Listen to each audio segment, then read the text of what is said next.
Okay, welcome. It's Amanda here, Creative Gardener. So we're in the update stage. So under here, I'm using this as my plant nursery at the moment. There's work that's got to be done, but it probably won't be done for another year. Anyway, so I thought, well, why not use the space? So I wanted a space where I could sow some seeds and then plant them when the time was ready. And I'll show you some images of how it initially looked when I started, but I neglected it, this area. It was just like, oh, I've got to go and water. And then seeds dried up. I was away for a bit and then came back, and they all literally just dried up, just very much like that one. And if you look at some of these containers, kind of, I don't know, didn't work because I needed to layer them better. And the whole idea was that you could water it and let the water out of the sides. But anyway, so lessons learned is that, I want to recycle, so I can still use these, but you have to know, you have to really do a test really to see how, living in a hotter climate, how is it going to dry out? What things have you got in place? Are you going to water it? Make sure you water it every day. And some seeds, because I was using also a variety of different seeds, they take time, and it was almost like I'd planted them and was digging it up each time to see if they were growing. Anyway, so what I've done now is I've emptied out all of these trays.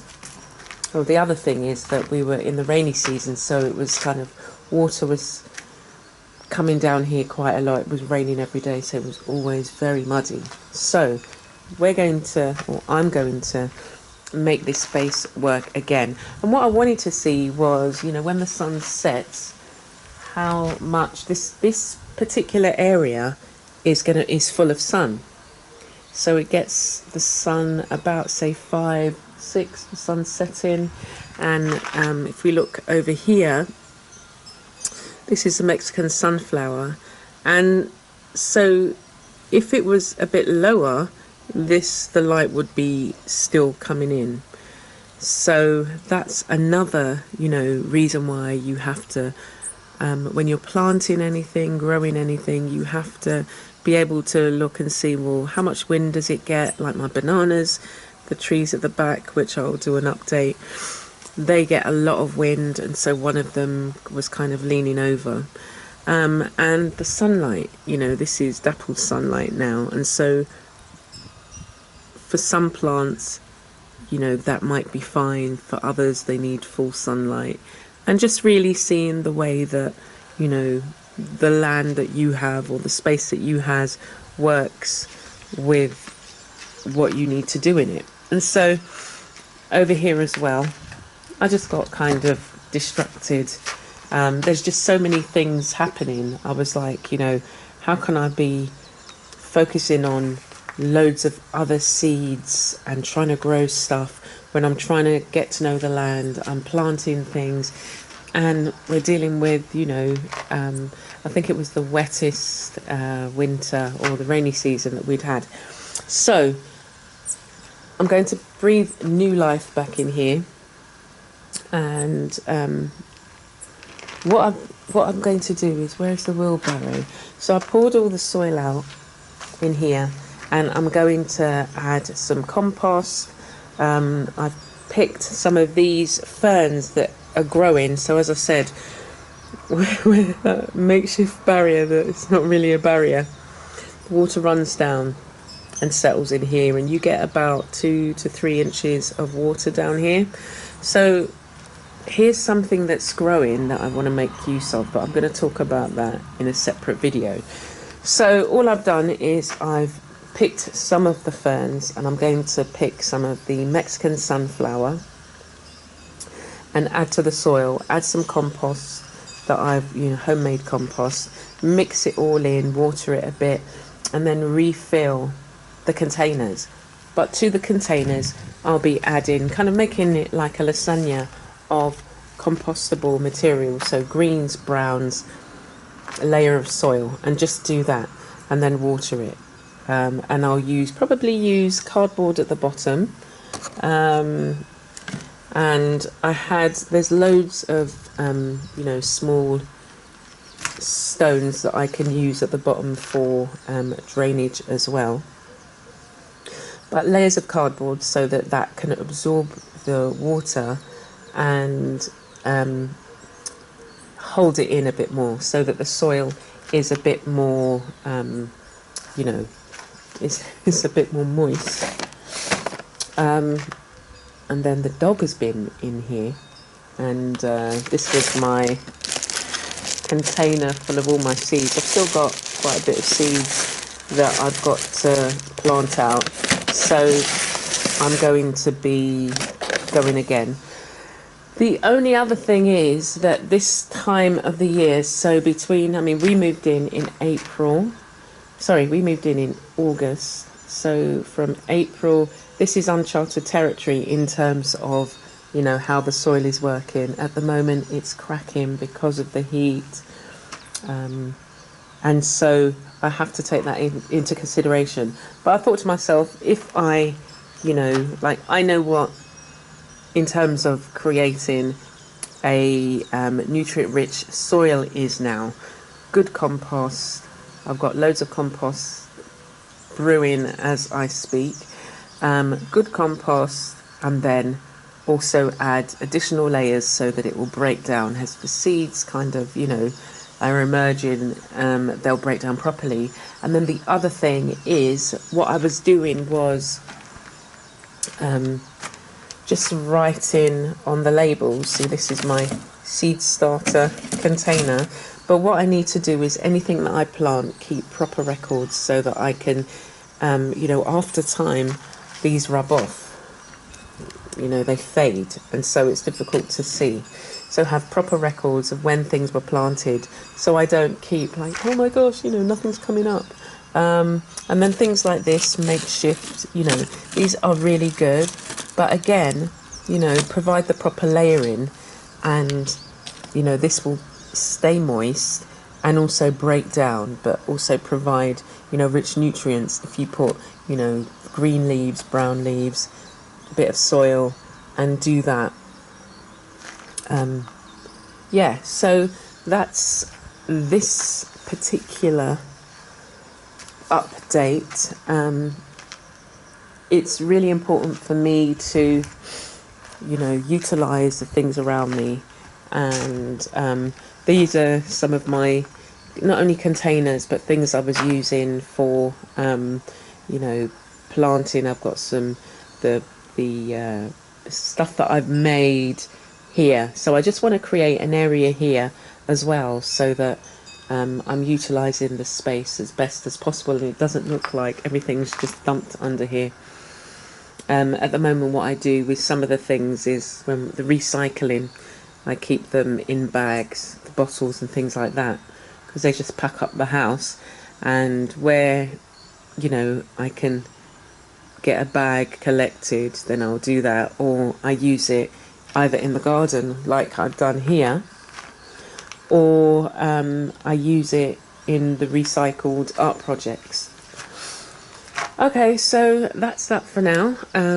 I hope that it's been useful in thinking about some things in which you can do to really recycle.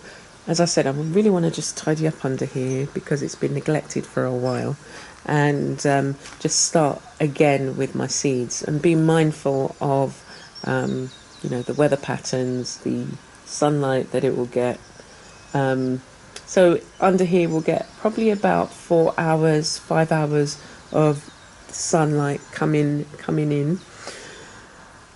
So that's something that I have to just be mindful of, because they will dry out. This I thought was a good idea, so that when the sun hits the back of this, it shines into and onto the soil and creates a kind of warmth feeling. But what I think I'll probably do is get some, not netting, but kind of cling film to help with the germination process and keep the soil moist rather than, you know, it going hard, because this is just soil from the garden. So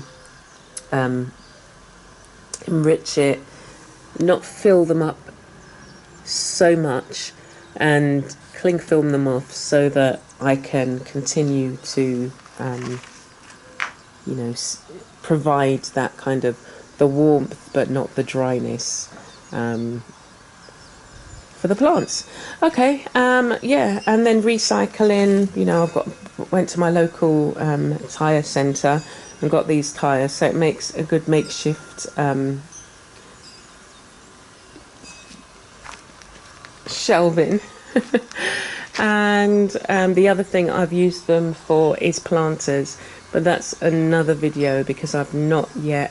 I've layering them. I'm using the hugelkultur method for my tyres, and actually, why don't we just go there now? So because I'm also you know, using them to plant some seeds and just experiment to see how well they will, I can use them. So what I've done for most of them is where I cut back my, oh, the nest fell down, but there was a nest up there. Maybe the bird's flown out, I'll have to double check.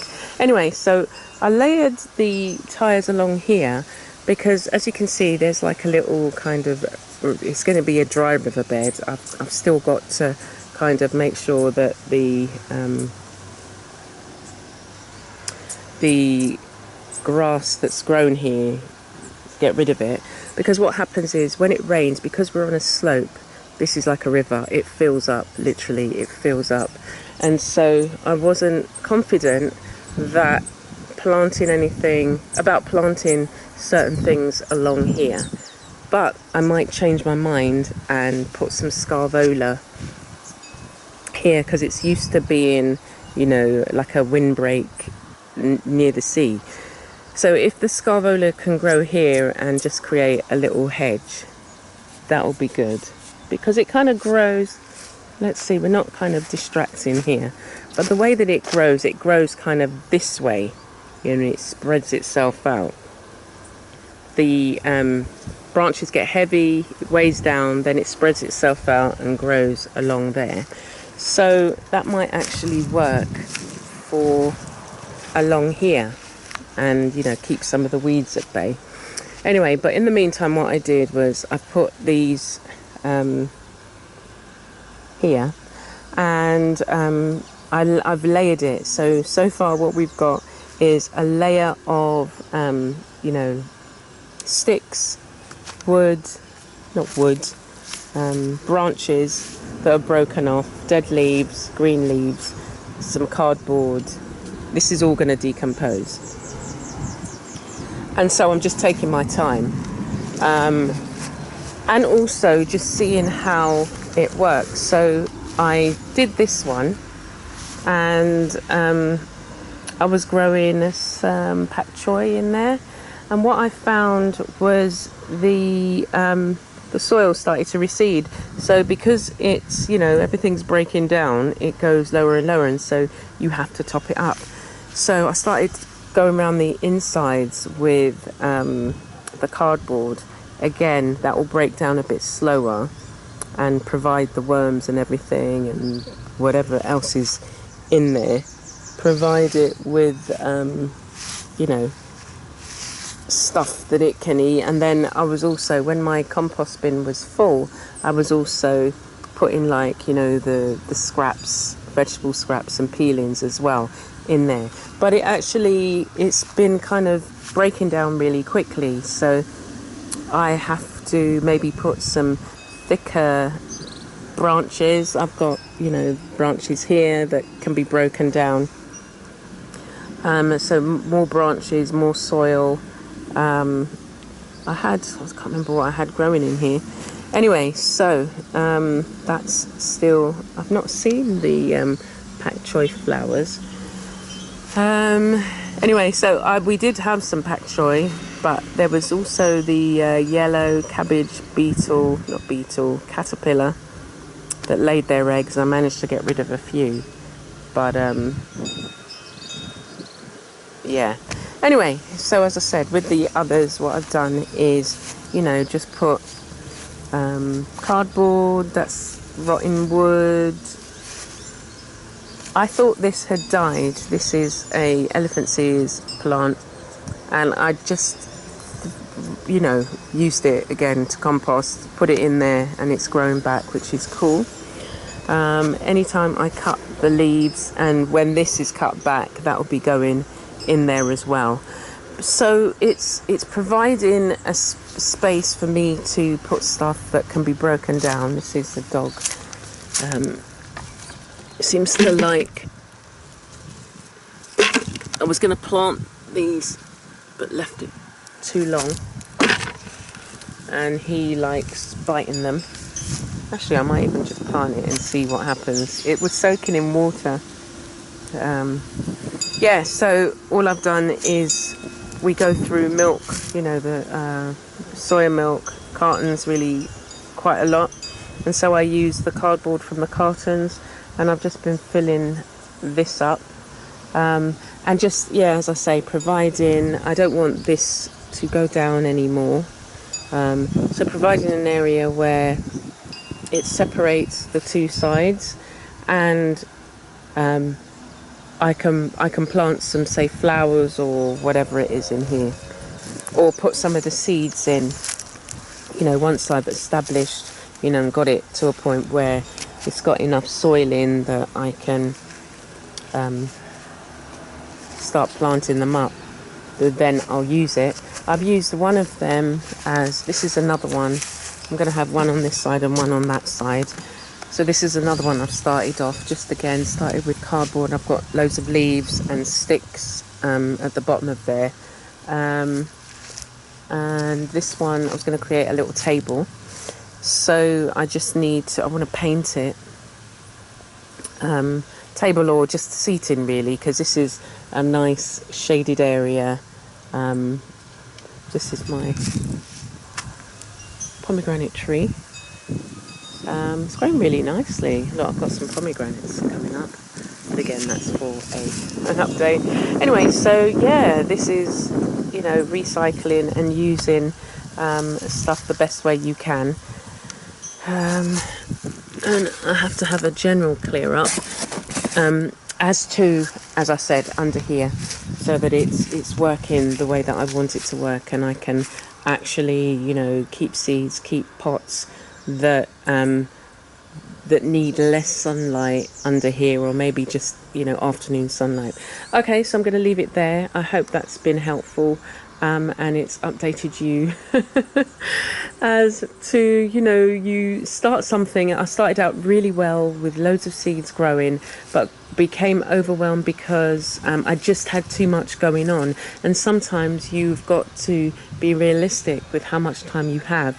So what I'm doing now is taking a step back, preparing the soil, making sure I have good soil and good a system where the soil doesn't dry out so quickly, and a means to label and keep note of what I've got growing. Simple number and, you know, system on the sides of the thing, rather than trying to write the names and the dates and all of that. I can number it in like a book.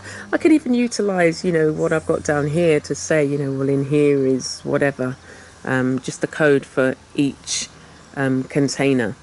So it's thinking about those kind of things, and thinking about the, you know, the kind of things like the vegetables that are going to be more susceptible to, say, snails or the slugs. And that reminds me, I've got to sort out my pawpaw tree that the slugs are trying to get my pawpaws, papayas. So yeah, doing something and it seemingly to fail, because it was quite disheartening when all the seeds, everything died off. It was going really well, and then in one swoop, I had like say 10 sesame seed plants growing, and the next day they had all been eaten by these tiny snails. It was just like, where did they come from? And they were in the soil. They were living in the soil. So making sure that the soil that I've got is, nicely broken down and nutrient rich. It's been a learning curve, but it's one that will stand me in good stead now, because now I know, and I can, every time I plant something, or I prepare the seeds, or I can just prepare this area in a better way to suit the needs of the family, and growing food that we're going to use and eat on a regular basis, but have a system. It's all kind of trying to fit it in the system. Anyway, I don't want to go on anymore. You've gotten the idea. So I shall see you for another update. Okay, take care for now. Bye.